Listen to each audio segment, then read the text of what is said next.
কিছু পাষণ্ড মানুষের লোভের বলি হলো ৫ শতাধিক বাবুই পাখির ছানা।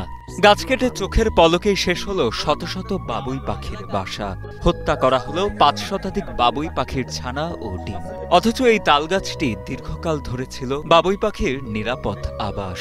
যখন গাছটা পড়ছে আমাদের মনে হয়েছে যে আমাদের হৃদয়টা একদম ভেঙে চলে শেষ হয়ে যাচ্ছে। ২৭ জুন বিকেলে ঝালকাঠি সদর উপজেলার পূর্ব গুয়াটন এলাকার শতবর্ষী তালগাছটি কাটতে শুরু করে এলাকার একদল পাষণ্ড ব্যক্তি। সে সময় স্থানীয় কয়েকজন যুবক বাধা দিতে গেলে তাদের সঙ্গেও দুর্ব্যবহার করে এবং এলাকাবাসীর বাধা উপেক্ষা করেই সম্পূর্ণ গাছটি কেটে ফেলা হয়। এতে শতাধিক বাবুই পাখির বাসা ধ্বংস হয় এবং ৫ শতাধিক বাবুই ছানা ও ডিম মারা যায়।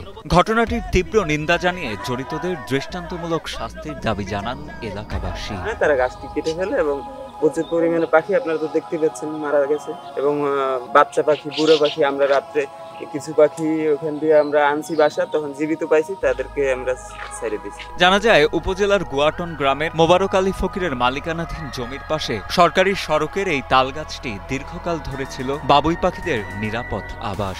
সম্প্রতি মিজানুর রহমান নামের এক ব্যক্তির কাছে গাছটি বিক্রি করেন মোবারক আলী ফকির। সে মোতাবেক মিজানুর রহমান তার লোকজন নিয়ে গাছটি কাটতে আসে বলে জানান স্থানীয়রা। আপনি চাইলেও শত কোটি টাকা খরচ করলেও ১০০ তাল গাছ লাগাইলেও আপনি ওখানে কিছু বাবুই পাখি এনে রাখতে পারবেন না। বাবুই পাখি এটা পিছন থেকে হয়ে আসে, ওরা অনেক আগে থেকে এখানে থাকে।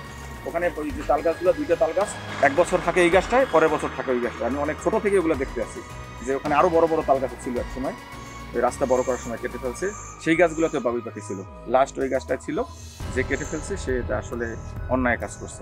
তার উচিত ছিল যে এই পাখিগুলো আগে যাইতো, তারপরে যদি তার যদি একান্তই দরকার আছিল বা বলতো যে গাছ বিক্রি করা লাগবে, গাছ বিক্রি করতো। কিন্তু আবার এই যে কিনছে সেও অন্যায়ভাবে সে এই গাছ কিনিয়া তারপরে এই গাছ নামাই নেছে, এটা আসলে ঠিক হয় না, একবারেই ঠিক হয় না, মোটেই ঠিক হয় না। আমি এর সুশীল সমাজে আমি এই সচেতন নাগরিক হিসেবে তাদের একান্তভাবে দৃষ্টান্তমূলক শাস্তি চাই।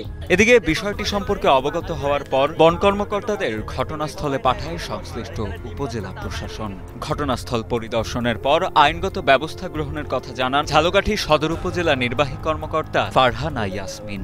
আমাকে কিছুক্ষণ আগে জানিয়েছে ফরেস্ট অফিসার, তাকে আমি পাঠিয়েছি যে সে হয়তো সর্বশেষ পরিস্থিতি আমাকে জানালে আমরা ব্যবস্থা। উল্লেখ্য, বাবুই পাখি বাংলাদেশের জীববৈচিত্র্যের অবিচ্ছেদ্য অংশ। তাদের নান্দনিক ঘর ও সংঘবদ্ধ জীবনযাপন প্রকৃতির এক অনন্য নিদর্শন। তাদের প্রতি বর্বরতা শুধু জীববৈচিত্র্যই ধ্বংস নয়, বরং মানবিক মূল্যবোধ ও সংবেদনশীলতাকেও প্রশ্নবিদ্ধ করছে। এমন ঘটনা পরিবেশ সংরক্ষণ ও প্রাণী কল্যাণে জনসচেতনতা বৃদ্ধির গুরুত্ব তুলে ধরছে বলে মনে করছেন সচেতন মহল।